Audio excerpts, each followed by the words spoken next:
So let's talk about one of the best tools you'll probably ever buy if you do mini splits. So this line set is run up this wall, over and then down, basically through here. And it runs to a 6K. So this is 3/8. You can see here, we did a really good job prepping this up.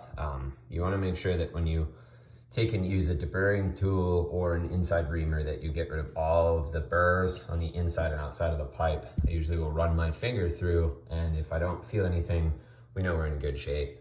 And then we use this go, no go, and make sure that we are rested down on the pipe far enough that this doesn't get hung up.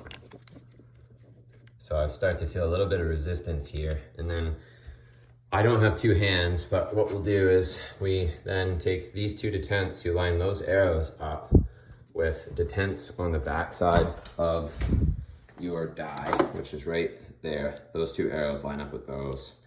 And then an orbital flare will come out, and it's gonna take and actually push this out of the way and then flare that, right?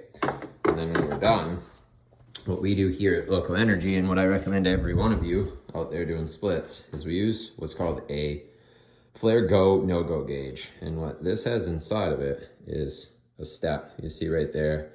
And basically what it is this machine so that this cannot pass all the way through. If it passes all the way through, it's too small, and if it can't make it through, it's too big. But if it hits that and stops, you have a perfect flare. We also have this for every size, and then you have a tubing diameter. If you're unsure, you would take this and basically, like for an example, we'll say here, look, that's 1/4 inch, right? That rests on there perfect, whereas 3/8, it's a little loosey-goosey, right? Or 5/16, quarter, whatever. From there, what we recommend, Mitsubishi does not want you to use Nylog because it reacts with the oils inside of the compressor. So what we recommend is you put a tiny bit of, basically it's mineral oil, vacuum pump oil. It goes right on the face of the flare. Pull this up and be sure that you get a good torque. So then we go back to our gauge again. Thanks to Yellow Jacket here. Part number for this is 60297. NAVAC makes one as well. This one's pretty cool. The NFG one. This is the same thing. You can see here that step. Don't want it to go through. Don't want it to not make it through the hole at all. These guys have a ruler.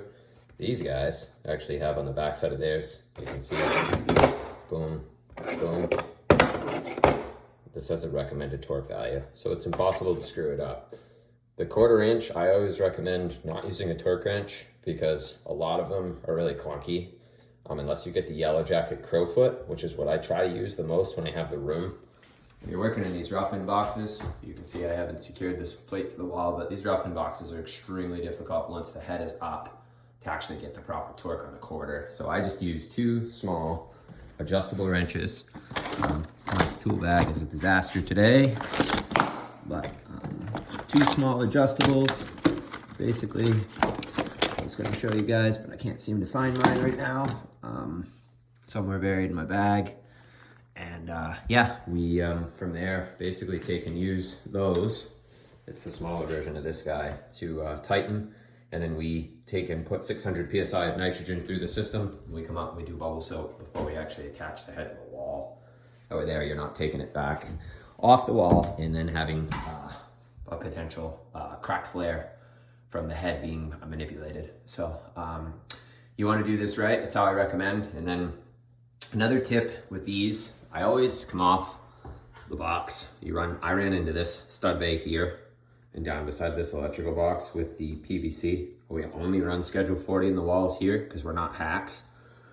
And if you run corrugated vinyl tubing, if you're running this shit in the wall, burying it, this is mice food. This is how you end up with callbacks and you have mold and you get your clients sick. So what I recommend is you make these flares and then you don't secure the lines running up into the attic. And then you can hook up the lines here and then actually take and pull the line set back up through into the attic and then secure it.